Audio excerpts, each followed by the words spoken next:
In recent years, global trade tensions have been sharply defined by the ongoing rivalry between the United States and China. The U.S. President Donald Trump's economic strategy, particularly his imposition of tariffs on foreign goods, was framed as a bold step toward restoring America's industrial strength. He declared these policies as part of a liberation day for the U.S. economy, an effort to reduce dependency on foreign manufacturing and rebuild American factories. However, in practice, these actions have proven more damaging to America's allies and less effective against its primary competitors, especially China. Trump's tariff policies were intended to curb China's economic influence and redirect production back to American soil. However, China has responded not with retreat, but with calculated resilience. Instead of backing down, China has gradually shifted its focus toward expanding its global trade relationships beyond the United States. Through initiatives like the Belt and Road Initiative, and by strengthening trade ties with regions like Africa, Latin America, and Southeast Asia, China is successfully building a robust, independent trading network. China's strength lies not only in its political maneuvering, but also in its unmatched manufacturing capabilities.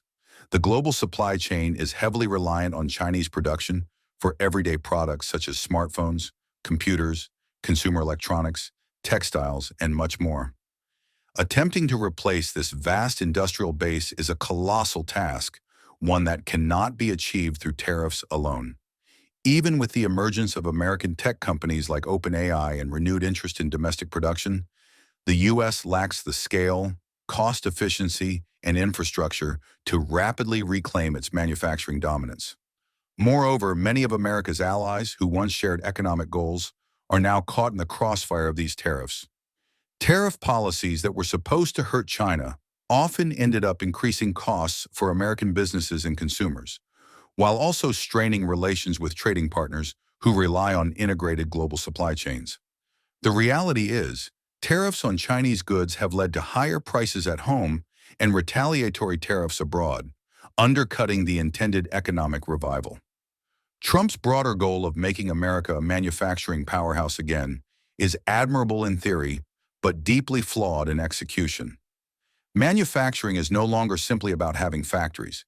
It involves automation, supply chain logistics, skilled labor, and access to affordable components. China, having spent decades investing in infrastructure, education, and production efficiency, is well ahead in all these aspects. Challenging China's President Xi Jinping with trade wars and economic threats is, therefore, not only a miscalculated move, but also a distraction from more strategic solutions.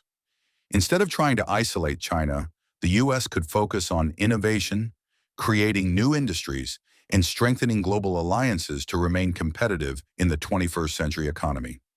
In conclusion, Trump's tariff-centered economic policies may have sounded patriotic and bold, but in practical terms, they have done little to slow China's rise or to boost America's manufacturing sector significantly. China's global economic presence continues to grow, and attempting to dismantle that with outdated economic tactics is, as the script put it, more of a night dream than a viable strategy.